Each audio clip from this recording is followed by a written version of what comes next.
À la une de cette revue de presse du mercredi 20 novembre 2019, l'électricité va coûter plus cher à partir du 1er décembre. Une dalle tombe sur les élèves à Guédiawaye, 22 potages blessés. Amdi Moustapha Faye, ancien international sénégalais, assène ses vérités. Cheikhou Kouyaté doit partir, John Lopi et Kevin Diagne doivent intégrer l'équipe des Lions. Aliou Cissé manque de vision. Et nous démarrons avec le prix de l'électricité en hausse à partir du 1er décembre 2019, 6 à 10% de plus. Une nouvelle grille tarifaire sera appliquée aux usagers à compter du dimanche 1er décembre 2019. La décision numéro 2019-48 a été entériné ce mardi par la Commission de régulation du secteur de l'électricité. Selon le document parcouru par immédiat, la Sénélec, évoquant un manque à gagner sur l'année 2019 de plus de 101 millions.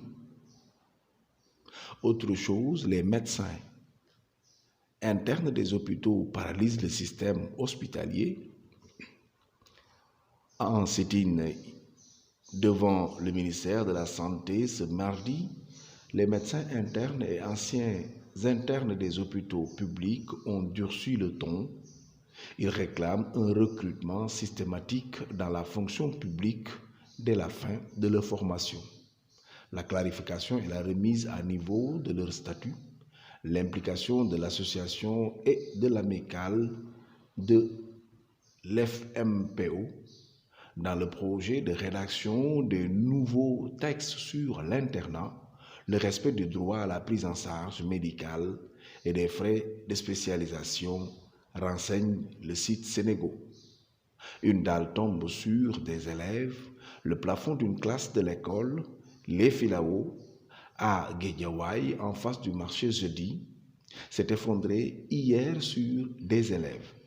22 en l'occurrence ont été blessés dans l'effondrement et ont été évacués par les éléments des sapeurs-pompiers qui ont rappliqué très vite sur les lieux. Crime en série, après le meurtre ignoble de la jeune Aminataka la semaine dernière, Malika a renoué avec la mort hier du jeune Abdourazak poignardé à mort par des agresseurs devant les yeux de sa campagne à la plage de Malika. Les populations de la banlieue sont traumatisées par la recrudescence de l'insécurité et en appellent aux autorités. Loi sur la salubrité publique. Macky Sall, le président de la République, sort le bâton. Les individus qui urinent dans les rues devront payer désormais une amende de 10 000 francs CFA. Les valeurs de cette amende sera appliquée une fois que cette loi entérinée. Les laveurs de voitures, ceux qui déposent des gravats ou ordures, les squatteurs seront désormais lourdement sanctionnés selon cette loi. La nouvelle loi prône la tolérance zéro au Sénégal. Notez également que Bougazeli, poussé à la démission, s'est rendu hier à la section de recherche. Le député a fait dans le clair-obscur toute la journée d'hier avant de démissionner de l'Assemblée nationale.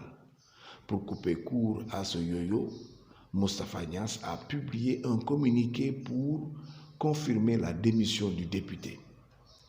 Il retourne chez les gendarmes cet après-midi. Le député démissionnaire a promis de rendre son passeport diplomatique et ceux de sa famille. Autre fait marquant dans la presse, parlons de sport, pour évoquer les vérités d'Amdi Moustapha Faye, ancien international sénégalais, qui parle au coach Aliou Cissé. Cheikhou Kouyaté, dit-il, doit partir et céder la place aux autres. Avant d'ajouter, John Lopi et Kevin Diagne doivent intégrer l'équipe pour préparer l'avenir. Aliou Cissé manque de vision, conclut-il, il doit être plus cohérent. C'est tout pour cette revue de presse. Bonne lecture à tous et excellente journée. sur LVB.